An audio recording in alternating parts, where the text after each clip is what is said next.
Hi everybody, it's Claire back with another art journal video, and in this one I'm playing with some products from Natalie May Scrapbooking, and I just kind of wanted to show you a little hack for how you can make it easier to get text onto your page.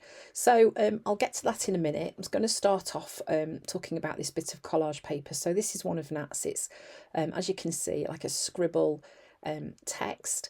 They are lovely collage papers to work with, but you can easily create this yourself if you have some clear collage paper or plain collage paper or tissue paper, and you just grab a pen and scribble all over it. It's so easy.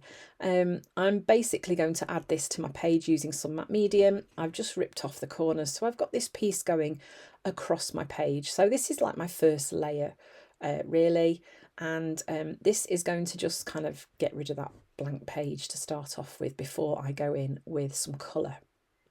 So matte medium is a great way to stick these kind of things in. You don't end up with any shine. You will notice that this page is just absorbing that matte medium. This craft journal, as you know, if you follow me regularly, the pages are so thirsty, so you need to be quite generous with it. It just soaks in. So then once that's dry, I'm then using this little rainbow stencil from Nat as well. I'm just going to bring a bit of colour through the stencil across the page. So this is going to leave quite a fine detailed pattern on my page. You can see obviously the paint's going to go through where the gaps are in the stencil, and they're not massive, but it does leave a really pretty imprint behind. So I'm starting off with Ruby, and then I'm going to use my usual suspects when it comes to doing rainbows, using Dina Wakley's paint. Ruby, Tangerine, Lemon, Lime, Turquoise, and I think I use Iris and Magenta on this one. I'm using a makeup sponge to apply it, and then once I've got all the way to the bottom of my page, pull those colours right across and then give it a really good dry.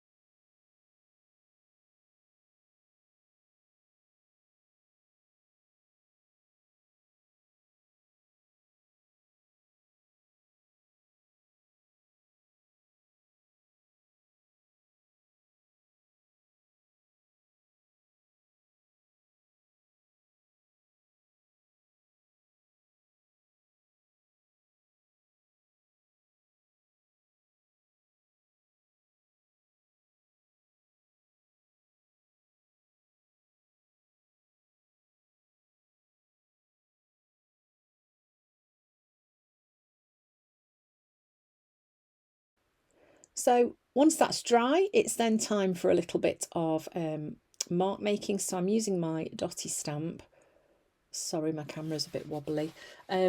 I'm using black archival ink. The reason for that is my kind of go-to ink to use, just because once it's there and it's dry, it's permanent, it won't move.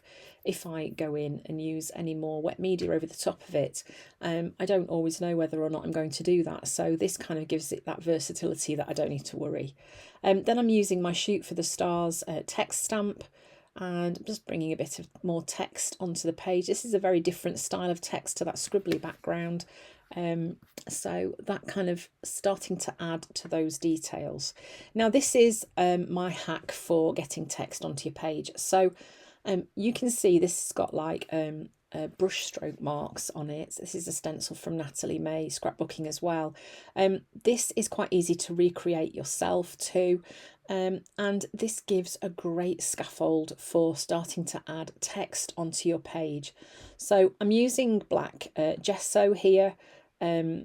It's my go-to when I want to use black because it dries nice and matte and it's a lovely surface to work on. And I use a lot of it. It's so versatile. So popping it through this stencil is going to leave those brush stroke marks on my page, which I can then use as my guide for where my letters are going to go, which means I'm not kind of just writing freehand on my page. Doing this as well with the black, it focuses the eyes in to those black strokes of paint, which also calms down that really busy background. So this is my way to, you know, when I'm feeling a little bit like, ooh, I don't know if I can fit my words in.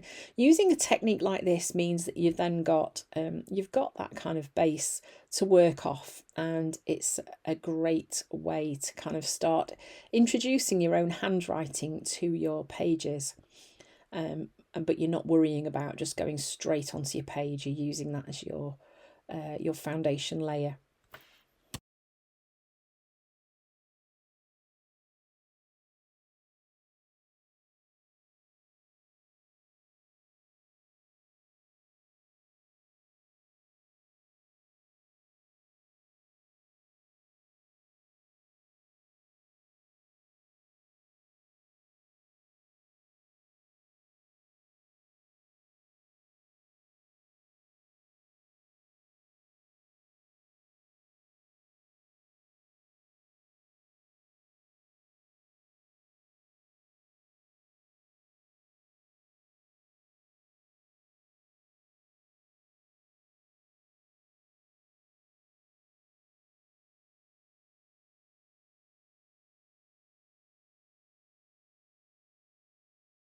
So then I'm going to add one of these cuttables, I think from the Goddesses ones from Natalie. I'm just going to use that as my focal point, pop it down that bottom corner.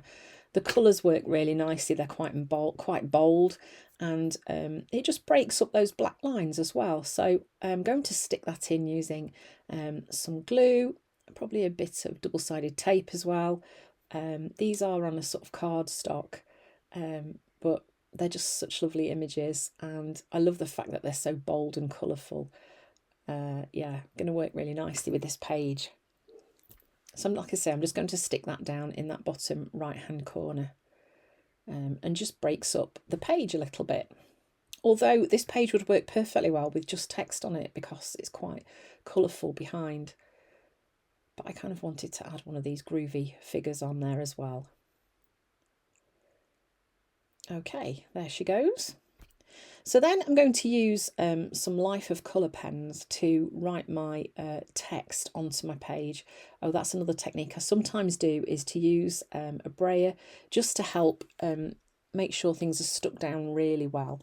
It just kind of gives that extra bit of pressure. Here I'm just working out if my quote is going to fit.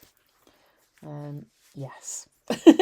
So I've gone for an orangey colour in this paint pen from Life of Colour, because it kind of goes quite well with that image that I've added at the bottom of my page.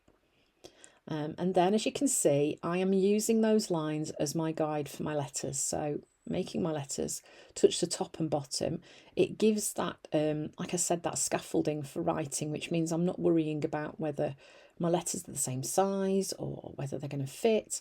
It takes that pressure away.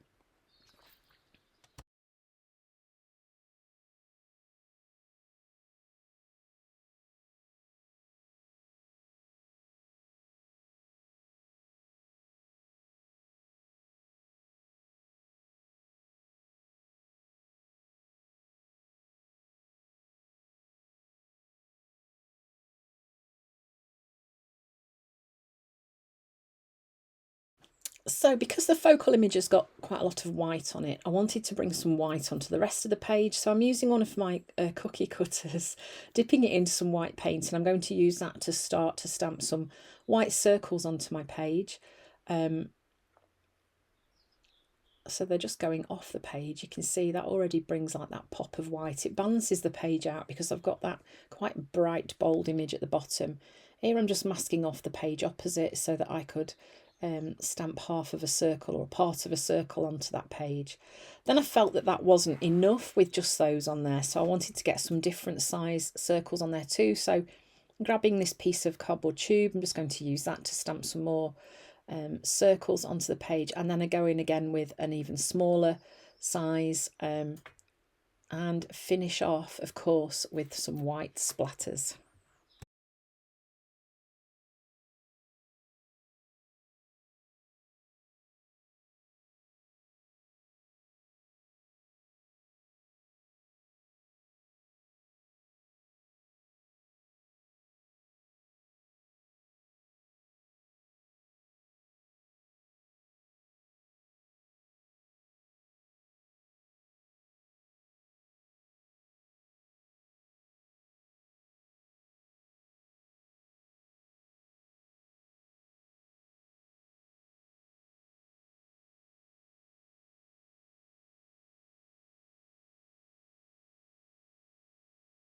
So that's it for this page really. It was quite an easy one, not too many processes involved in it, but it created quite an impactful, colourful page.